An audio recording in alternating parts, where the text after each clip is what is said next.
राकेश जी, एक पासे खुशी ते एक पासे गम, किवें देख रहे हो? प्रचंड बहुमत दिया है, एक रिकॉर्ड तोड़ बहुमत दिया है। एंटी इनकम्पेंसी का कोई फैक्टर नजर नहीं आ रहा है, जबकि इतनी लंबी सरकार मैं बात करूं तो हिंदुस्तान में कोई चली नहीं है जो लगातार शासन करे और लोगों को दिले पे राज करे। अभी तक किसी भी पार्टी ने 150 का आंकड़ा भी टच नहीं किया था। जहां तक आम आदमी पार्टी का सवाल है, उनका टोटल एजेंडा फेल हो गया कि हम फ्री का राशन दें, फ्री की बिजली दें, फ्री का पानी दें, फ्री फ्री फ्री। टाइम, समय और जो भी आम आदमी पार्टी ने लगाया, तो कहीं भी उनका नामो निशान गुजरात में नहीं दिख रहा है। गुजरात की जनता ने टोटली नकार दिया। लेकिन 4 सीटें तो मतलब आम आदमी पार्टी के पाले में 4 सीटें तो जरूर गुजरात वालों ने डाल दी। तो कहीं वो अब ये कह रहे हैं कहीं सेंधमारी तो नहीं कि मतलब, क्योंकि पंजाब से भी ऐसे ही शुरू हुए थे वो। तो वोट कटिंग दोनों साइड होता है, जरूरी नहीं कि कांग्रेस का ही वोट कटिंग हुआ है, बीजेपी का भी वोट कट होता है। हिमाचल को कैसे देखते हैं? क्या वहां पे मोदी जी का जादू नहीं चला? हर एक प्रचारक के लिए वो प्रेरणा स्रोत है कि आज देश का प्रधानमंत्री 70 प्लस की उम्र में जाके भी इतना काम करता है। वहां से आजमगढ़ से जीतना, वो एक मुस्लिम इलाका, और वहां पे सक्सेना जी का जीतना, उसको कैसे देख रहे हैं? यूपी की जनता ने, आजमगढ़ की जनता ने कमल के फूल पे वोट देके आजमगढ़ का किला भी ढहा दिया।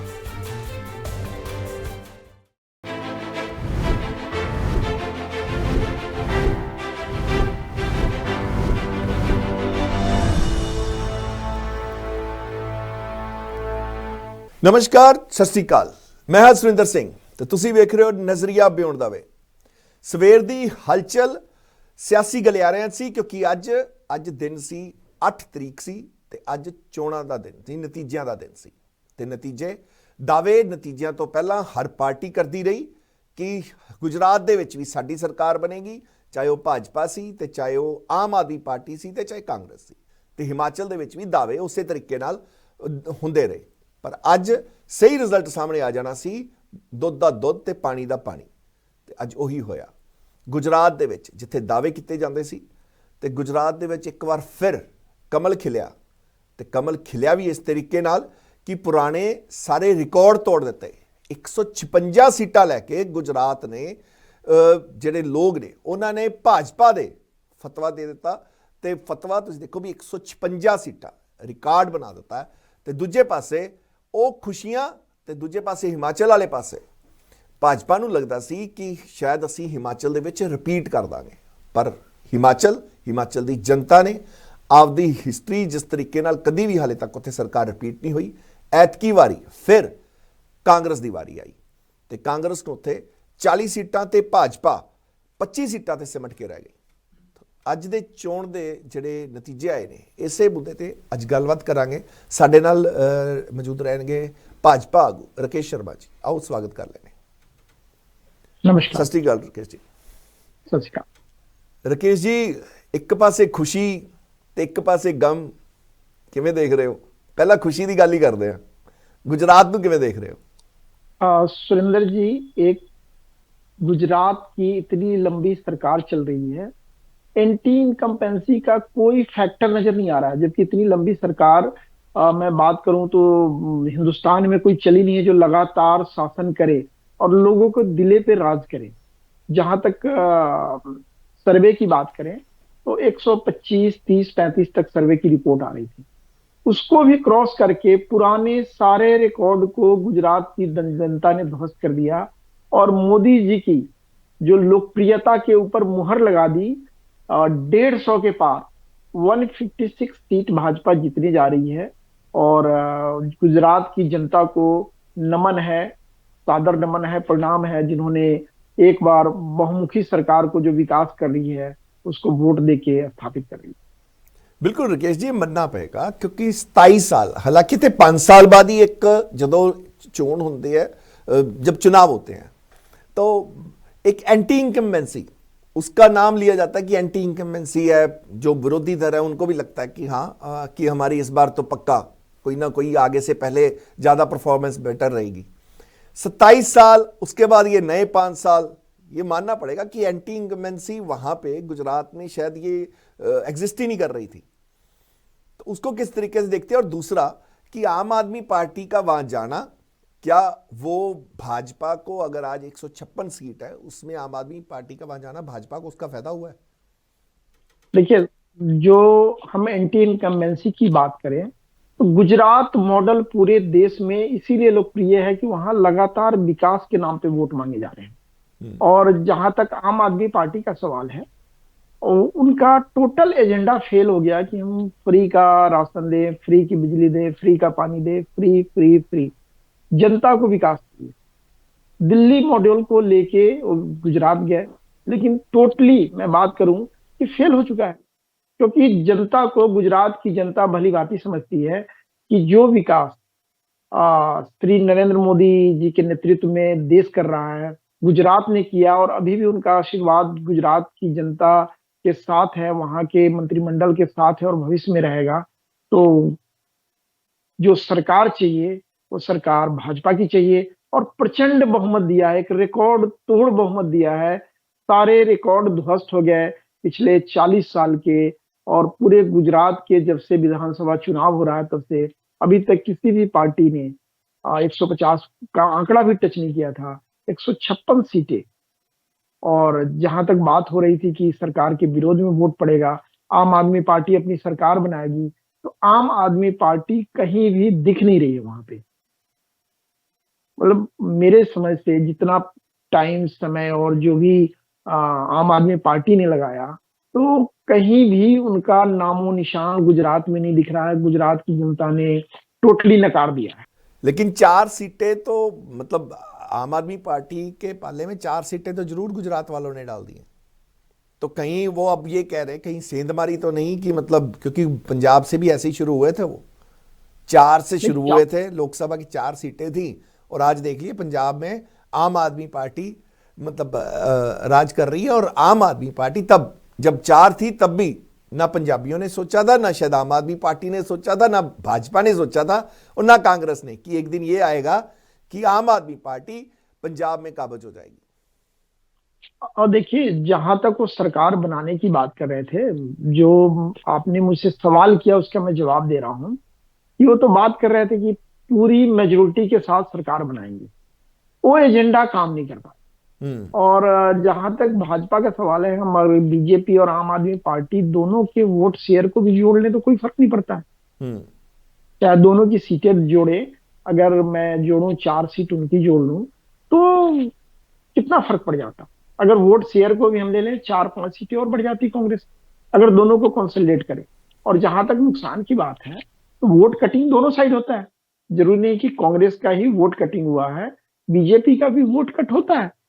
उसके बाद भी अगर 156 सीटों पे भाजपा जीतकर एक लोकप्रिय सरकार बनाने जा रही है, तो पूरी गुजरात की जनता को इसके लिए बधाई है, धन्यवाद है और साधुवाद है।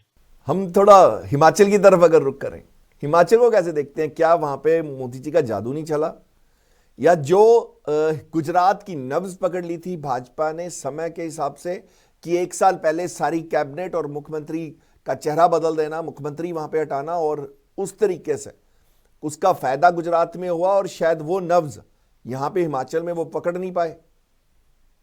देखिए, हिमाचल की भौगोलिक स्थिति अलग है। हिमाचल देखेंगे, अधिकांशतः एरिया पहाड़ों में ढका हुआ है। वोटिंग का पैटर्न भी अलग है। और अभी तक का हिमाचल का इतिहास रहा है कि यहाँ रिपीट गवर्नमेंट नहीं आती। और इस बार भाजपा उम्मीद कर रही थी कि हम रिपीट करेंगे विकास के नाम पे, अपने कार्य के नाम पे। इंटरनल जो सर्वे भी बता रहे थे कि कांग्रेस बहुत आगे है, लेकिन वो आगे दिख नहीं रही है। उनको बहुमत आ गया, इसके लिए उनको बधाई। लेकिन गुजरात को हम कंपेयर कभी भी हिमाचल से नहीं कर सकते। हिमाचल में आप देखेंगे, मैं खुद भी चंडीगढ़ में रहता हूँ, हिमाचल आना जाना होता है। हिमाचल में पिछले 5 साल में बहुत विकास हुआ है। लेकिन जो पहाड़ों की प्रथा है कि हम बदलेंगे, तो इस बार जो एक उम्मीद थी कि नहीं, वो एक बार और भाजपा को मौका देंगे, तो उन्होंने अपनी प्रथा को कायम रखा है। और जनता ही जनार्दन है इस लोकतंत्र के, जो लोकतंत्र में, तो जनता ने जो दिया है उसको हम लोग सिर माथे पे ले रहे हैं। नहीं, बिल्कुल ठीक है। अब विकास हुआ, सब चीजें आप मान रहे हैं कि हमने विकास भी बहुत किया, तो कुछ कमी तो राकेश जी को दिखती होगी। अगर राकेश शर्मा जी अगर इन्हें नटशेल बताए कि कहां पे जो कमी रहेगी, क्योंकि प्रचार के हिसाब से भी जयराम जी ने हर जगह, आप कह रहे हैं कि जैसे पहाड़ी इलाका है, लेकिन आप पहाड़ों पे चले जाएं तो हर जगह हिमाचल उनके बोर्ड, वो सब चीजें, प्रचार में कोई कमी नहीं। भाजपा ने हर तरीके से इस चोन में प्रचार भी किया, मोदी जी भी आए, नड्डा जी भी आए, सब चीजें। ये नहीं हम कह सकते कि हिमाचल पे भाजपा ने उस तरीके से जोर नहीं लगाया दोनों को। और जैसा आपका अंदाज रहा है हर बार, भाजपा को इस बार तो हम ये कहने के लिए मतलब पूरा इलेक्शन एक्सपर्ट हो गए हैं आप, कि मतलब अपनी रणनीति जिस तरीके से आपने बनाई है गुजरात में, मानना पड़ेगा कि वाकई में एक बहुत बड़ी उदाहरण आपने पेश की। लेकिन इधर हिमाचल में, क्योंकि भौगोलिक स्थिति सारे राज्यों की अलग अलग है, सारे वोटरों का थॉट प्रोसेस बिल्कुल डिफरेंट है। पंजाब की बात कीजिए तो पंजाब में भाजपा अभी तक उस तरीके से पैर नहीं जमा पाई जो कि केंद्र सरकार में है। आप देखिए, अगर पंजाब वाले जो भाजपा वर्कर हैं वो इधर देखें और गुजरात को देखें, सोचिए कि 27 साल बाद वहां पे रिपीट कर रही हैं, और यहां पे 10 साल साथ में रहते हुए जब अपनी गठबंधन की सरकार चलाते हैं, उसके बाद भी भाजपा उस तरीके से यहाँ पे अपना अभी भी जमीन तलाश रही है। सुरेंद्र जी, आज तो चर्चा गुजरात की होगी और हिमाचल की भी चर्चा होगी, और होनी भी चाहिए। बिल्कुल। जहां कमी है उसकी समीक्षा भी की जाएगी कि कहाँ कमी रह गई। चुनाव प्रबंधन में कहीं कोई कमी नहीं है। मोदी जी अपना 100% नहीं कहता हूँ, 200% देते हैं। आज इस उम्र में भी जितना काम वो करते हैं, हर एक पार्टी कार्यकर्ता के लिए, हर एक लीडर के लिए, हर एक प्रचारक के लिए वो प्रेरणा स्रोत है कि आज देश का प्रधानमंत्री 70+ की उम्र में जाके भी इतना काम करता है। हर एक प्रचार क्षेत्र में जाते हैं, वोटरों से डायरेक्ट संवाद करते हैं। अगर मैं बात करूं, गुजरात की बात करूं, किसी ने उम्मीद भी नहीं किया था कि 150 तक भाजपा पहुंचेगी, लेकिन ये मोदी का जादू है, उनका कद है, उनका लोगों के बीच कनेक्टिविटी है। हिमाचल की भी बात करेंगे। हिमाचल में पहले ही बताया, यहाँ शुरू से एक इतिहास रहा है कि यहाँ की जनता हर बार चेंज करती है। सरकार ने इतना अच्छा भी काम किया है, भाजपा ने बहुत बढ़िया काम किया, जमीनी स्तर पे काम किया, परंतु यहाँ की जो जनता है परिवर्तन को सबसे आगे रखती है, प्राथमिकता देती है। तो उन्होंने परिवर्तन को ही वोट दिया इस बार कि हम नया गवर्नमेंट, हर साल जैसे एक बार भाजपा एक बार कांग्रेस आ रही है, तो भाजपा 5 साल से थी, तो जनता जनार्दन ने कहा कि दोबारा हम कांग्रेस को लाएंगे। इस माहौल में भी जहां जनता परिवर्तन चाहती, हिमाचल का इतिहास रहा है। और हम लोग नेक टू नेक फाइट में थे। अगर शुरुआती रुझान में देखें, जहां तक वोटिंग पैटर्न में देखें, तो भाजपा आगे थी, कभी बराबर आ जा रही थी, तो एक समय लग रहा था कि आराम से भाजपा बना लेगी सरकार।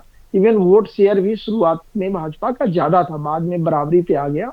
और अभी एग्जैक्ट जो इलेक्शन कमीशन का फिगर आएगा तो मुझे लगता है कि लगभग बराबरी पे वोट शेयर है।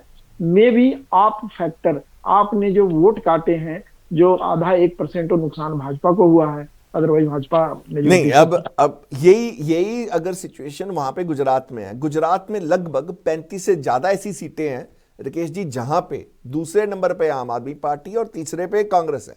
अगर हम उन दोनों के अगर वोट जोड़ देते तो भाजपा के कैंडिडेट वहां हार सकते थे। तो गुजरात में जैसे आम आदमी पार्टी ने भाजपा को फायदा पहुंचाया 156 का आंकड़ा लेने के लिए, मैं ये नहीं कहता कि वहां पे चलो हो सकता है भी सरकार फिर भी आप बनाते, लेकिन इस प्रचंड बहुमत से अगर सरकार बनी है उसमें आम आदमी पार्टी का भी बहुत बड़ा योगदान रहा है। वो लड़े तो खुद के लिए, लेकिन जिस तरीके से वो लड़े और जो वहां पे चीजें जिस तरीके से हुई, वो आपको मुझे लगता है कि 156 तक पहुंचाने में उस चीजें कामयाब हो गई।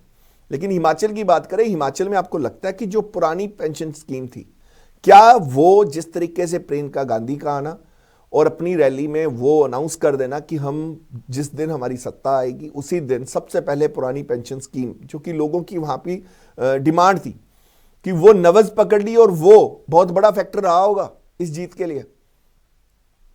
देखिए, गुजरात की बात मैं बताता हूँ। आप अगर कह रहे हैं कि 35 सीटों पे कांग्रेस और आम आदमी पार्टी को मिला देते हैं, फिर भी भाजपा, मैं कहता हूँ 35 की 35 सीटें भी अगर वो लेके जाते, फिर भी 121 का आंकड़ा आता है। जो मेजर डेंट की बात मैं कर रहा हूँ देखिए, अगर वोट कटता है तो दोनों पार्टी का कटता है, ऐसा नहीं कि वन साइडेड है। जो हिमाचल में हुआ, बहुत कम मार्जिन से सीटें हम लोग लूज किए हैं।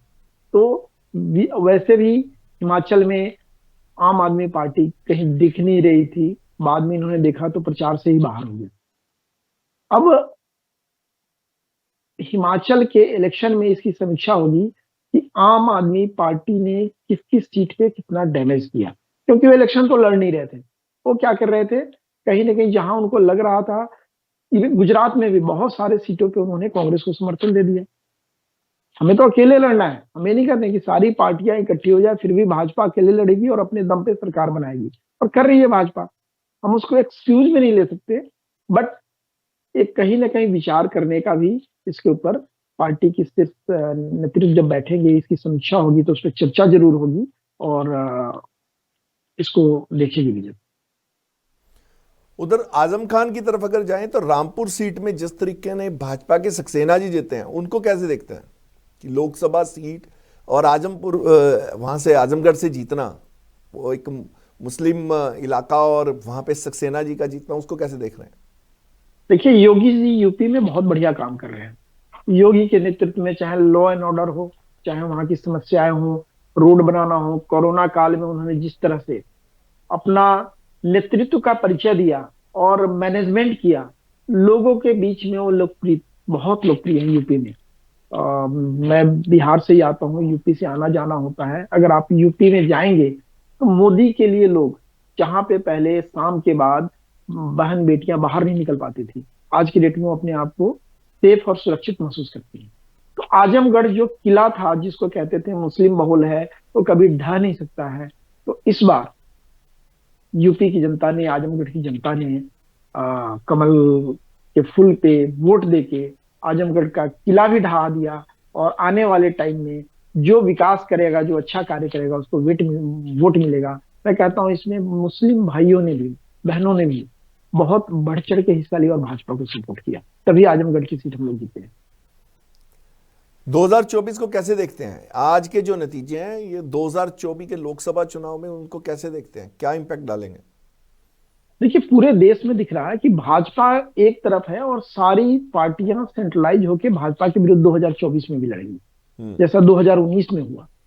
बट उनका कुनवा बिखरा हुआ है आपस में ही। आप देखेंगे तो हर पार्टी, चाहे जिसके 4 एमपी हो, लेकिन प्रधानमंत्री पद के उम्मीदवार हैं। मोदी जी का मुकाबला कोई नहीं कर सकता। वो अंतर्राष्ट्रीय लेवल के लीडर हैं। आज पूरे विश्व बिरादरी में G20 में का नेतृत्व आपको मिला है। जब वो खड़े होते हैं तो अमेरिका का राष्ट्रपति, सारे फ्रांस के अगल बगल खड़े होते हैं। ये वर्ल्ड लीडर की पहचान है। हम इंडिया की बात न करें, पूरी दुनिया में भारत की धाक फैल रही है। तो भारत में तो उनके कद के बराबर कोई लीडर दिख नहीं रहा है, ना आने वाले भविष्य में होगा। तो मुकाबला एक तरफा होगा, और 2024 भी भाजपा, जो दिख रहा है कि अगर हम हिमाचल में चुनाव हारे हैं, लेकिन मार्जिन लेवल बहुत कम है, और जो इतिहास रहा है वो हिमाचल का, अगला दौर तो हमारा ही है हिमाचल में भी।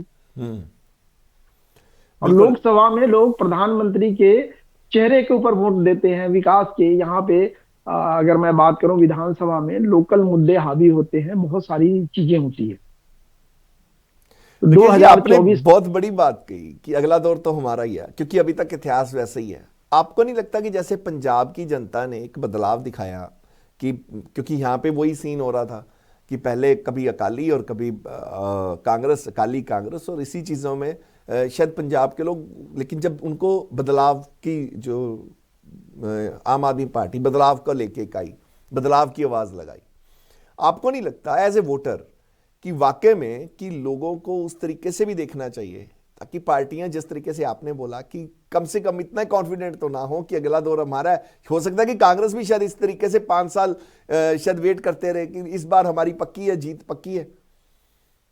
देखिए, जब हम राष्ट्रीय लेवल की बात करेंगे तो जनता एक एक चीज देखती है कि राष्ट्र की सुरक्षा, विश्व के पैमाने पे हम कहाँ खड़े हो रहे हैं, हमारी कूटनीति कैसी है, हम कैसा कार्य कर रहे हैं, विकास का कार्य कैसा है। हर एक पैमाने पे मोदी जी के मुकाबले कोई लीडर नहीं है। ये विपक्ष भी मानता है, आप भी मान रहे हैं, लेकिन ठीक है, चैनल पे बैठे हैं, आप नहीं कह सकते हैं, लेकिन हर कोई मान रहा है कि मोदी जी ने अंतर्राष्ट्रीय स्तर पे भारत को एक पहचान दिलाई है। मैं कई बार विदेशों में जाता हूं तो वहां पे अब भारत का डंका बजता है। पहले जाते थे तो उनको इंडियन, उनको यूरोप में स्पेशली बहुत आदर की नजर से नहीं देखते थे। उनको लगता था इंडिया को, मैं फ्रांस में था, वो लोग कह रहे थे मोदी मोदी। तो कहीं ना कहीं अंतर्राष्ट्रीय स्तर में, देश की भी बात करूंगा तो चाहे डेवलपमेंट की बात हो, चाहे किसानों के लिए कार्य हो, पंजाब का जहां तक सवाल है, तो पंजाब में एक माहौल था, लोगों ने चेंज को वोट दिया, लेकिन अब उनको समझ में आ रहा है कि जितनी एक्सपेक्टेशन थी, साल 1.5 साल में सारी चीज पता चल जाएगी, और आने वाले टाइम में आप देखेंगे पंजाब में भी भाजपा अपनी सरकार बनाएगी। बिल्कुल राकेश जी, आप हमारे साथ जुड़े और आज अपने ये विचार रखें। बहुत बहुत धन्यवाद। फिर कभी थैंक यू। किसी मुद्दे पर चर्चा होगी। धन्यवाद थैंक यू जी। राकेश शर्मा जी ਤੇ ਅੱਜ ਚੋਣਾਂ ਤੋਂ ਬਾਅਦ ਰਾਜਾ ਵੜਿੰਗ ਤੇ ਹਰਜੋਤ ਬੈਂਸ ਮੀਡੀਆ ਦੇ ਸਾਹਮਣੇ ਮੁਖਾਤਬ ਹੋਏ। ਕੀ ਕੁਝ ਕਿਹਾ ਉਹਨਾਂ ਨੇ, ਪਹਿਲਾਂ ਆਓ ਸੁਣ ਲੈਂਦੇ। ਅੱਜ 10 ਸਾਲਾਂ ਦੀ ਜਿਹੜੀ ਪਾਰਟੀ ਹੈ, ਦੇਸ਼ ਦੀ ਸਭ ਤੋਂ ਨੌਜਵਾਨ ਪਾਰਟੀ, ਮੈਨੂੰ ਯਾਦ ਹੈ ਲੁਧਿਆਣਾ ਸ਼ਹਿਰ ਸੀ, ਇੱਥੋਂ ਹੀ ਅਸੀਂ ਸ਼ੁਰੂਆਤ ਕੀਤੀ ਸੀ, ਜਗਰਾਉਂ ਪੁਲ ਤੋਂ ਸ਼ੁਰੂਆਤ ਕੀਤੀ ਸੀ। ਕੁਝ ਚੰਦ ਲੋਕ ਹੁੰਦੇ ਸੀ, ਲੋਕ ਮਜ਼ਾਕ ਬਣਾਉਂਦੇ ਸੀ।